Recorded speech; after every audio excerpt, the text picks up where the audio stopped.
Can you see me? I hope so. Hey guys, welcome back. Today I'm going to finally do some welding again. I think where we last left off, I had the flight simulator put together and these tables were bolted to the side of the chair as it was designed to do, but I don't like that because it makes it hard to get in and out of the chair. So I'm going to try to build some tables out of some material that I have. Again, the only thing I've welded together so far is just this top for this welding table. So we're gonna try to do that. And not only that, my battery on my phone that I record on is at about 50%. So hopefully we'll see if we can get this done before my battery runs out. So you can see the whole project. I've made my cut list. The way I'm planning on building this table, I'm gonna use some CAD right here. We're gonna do mitered angles on the top. We're gonna build a top square and a bottom square to match. And weld these together and then weld the standing legs in the corners. So, enough yapping. Let's start cutting material, for which I'm going to use this that I just got from Harbor Freight. I'm going to cut all the legs first, which I need 8 of. This is where I get really envious of those people with like professional shops where they can like have an outfeed table and a jig and set up a stop, but can't have everything. One down, a bunch more to go.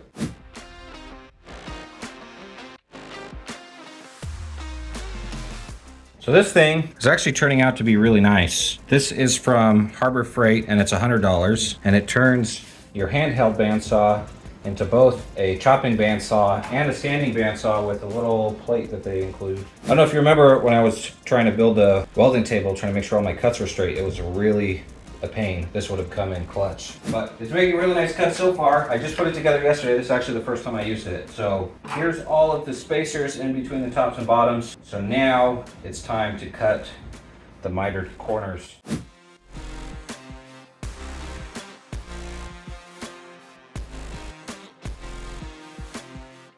doesn't like that. It keeps pulling it like that way. So I think I'm gonna find a better clamp than just holding it. See if I can do that out of some vice grips.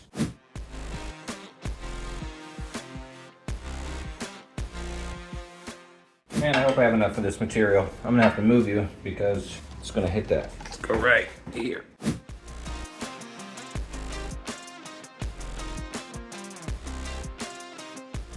Now I need 4 8.5 pieces. So this goes this way.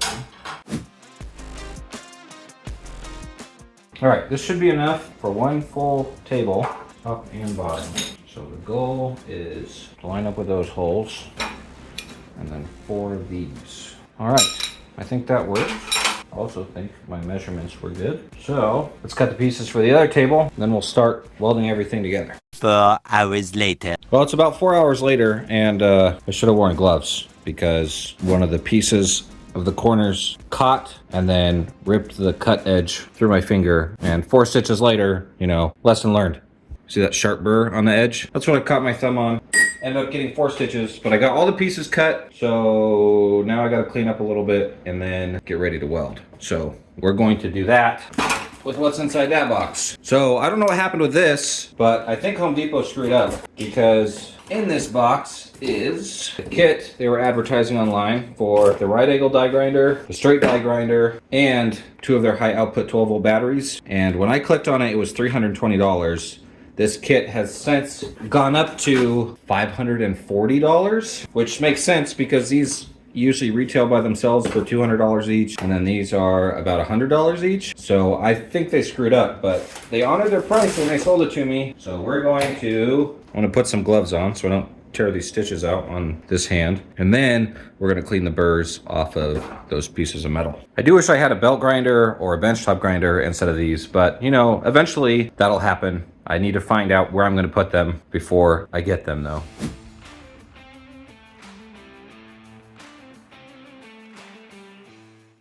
Now, I think I'm gonna wait to finish cleaning these up and clean up all of it, clean all the rust and a little bit of oil and stuff off of it when I can hold on to stuff better with this hand. So we'll be back at a future time. 1 week later. All right, it has been a week. I took my stitches out, it's bandaged and in a glove now. So hopefully no more distractions. So we were cleaning up these cuts and edges so they will weld nicely.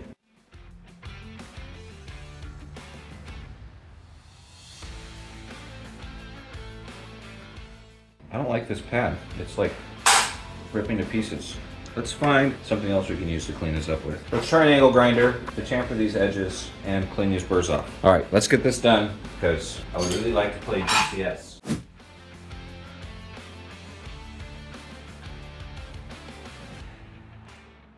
All right, now that I got most of the burrs cleaned off of these, as much as I could with that angle grinder, now it's time to try to actually make them into a shape. And to do that, I'm gonna embarrass myself on camera yet again and try to weld. Try to make these as straight and I guess angled at 90 degrees as possible. And keep in mind, pretty much everything I know about welding has been learned from YouTube. So if it's not perfect, go ahead and judge me in the comments and we'll see how we do. All right, let's see if we can get this thing to work. Now you get to witness either the brilliant or stupid reason I let everything fall through my table.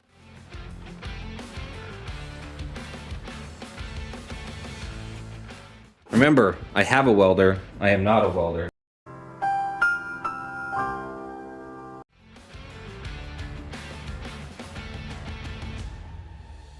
Hell yeah, I'm super bad at this.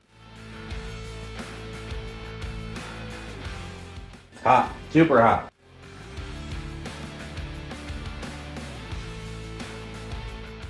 Probably good enough for this table. Just gotta get these close now. Here we go, almost one down.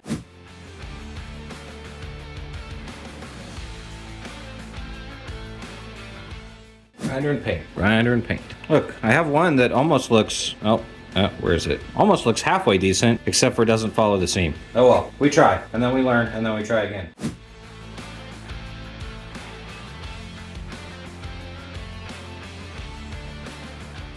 This is going to be a really long project if I don't get better at welding.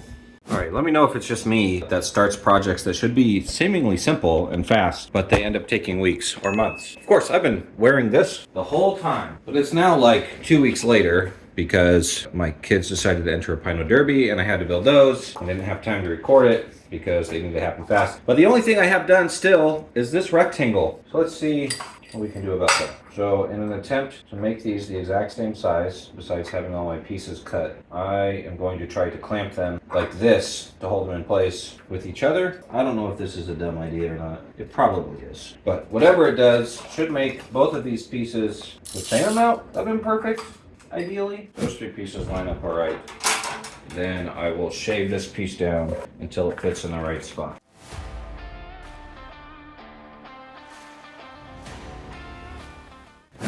Another interruption. We'll be back. So close.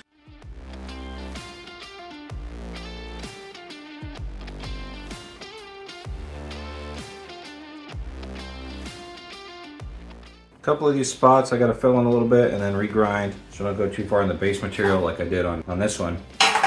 Make sure it stays flat so at least the bottom stays against the ground without wobbling too much and without it being all wonky. All right, we'll be back at the next step.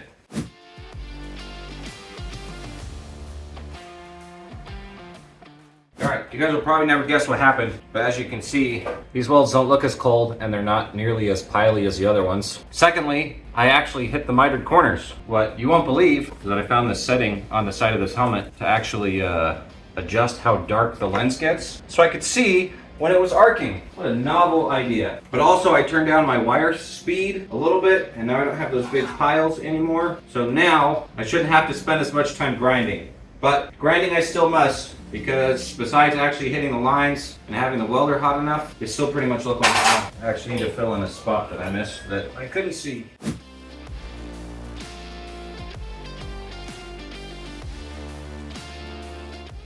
Well, I'm not saying I can open a weld shop anytime soon, but I am happy with that. And what's crazy is if you do a better weld the first time, you don't have to spend nearly as much time grinding. Now I have to connect these things into a real life table.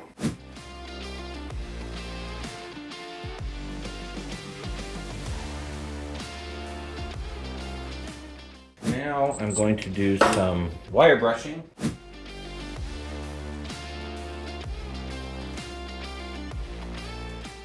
Hopefully I clean this metal up enough.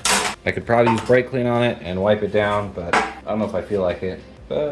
And let's see, I've got satin green laying around. Hopefully this will work. I know most people choose black, but I don't have any black.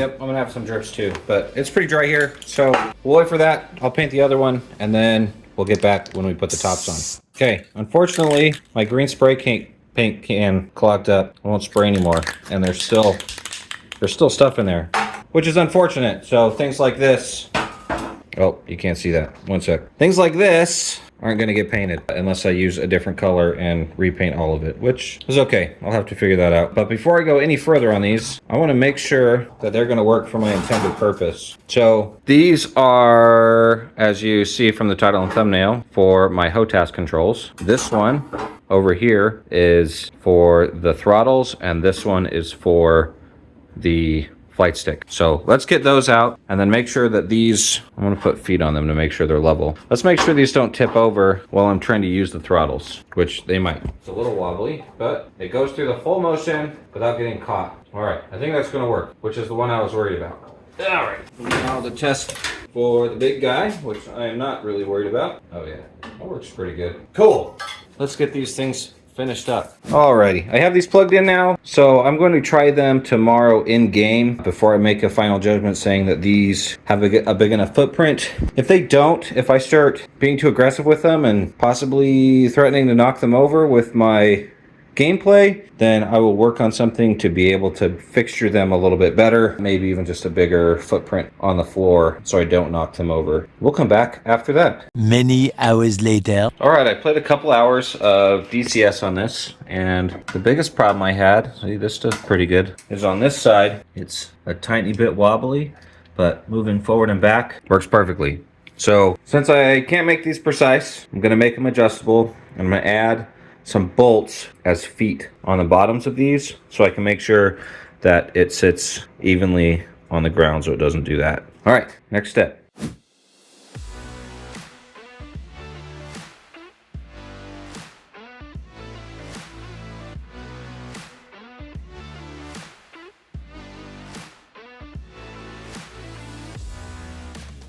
All right, time to cut some bolts. All right, these need to be cut roughly in half, so I'm gonna hold the side that I don't want in these vice grips and give it a go.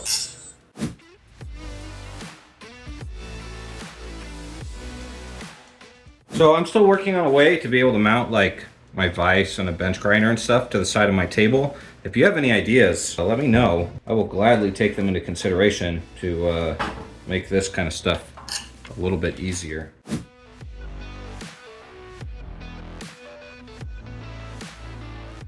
Put a couple screws in these holes and a couple pan heads in these holes, and then these will be attached and this project will be complete. I don't have any more pan head machine screws, so I'm gonna have to go buy some of those and then put this on, and I'll show you the completed project. There you go. Now, all done. Got some screws. All done, except for the feet on the bottom, and I'm gonna do that off camera because I want to get this video out to you. Thanks guys. I appreciate you coming and hanging out in the shop with me, and I'll see you next time.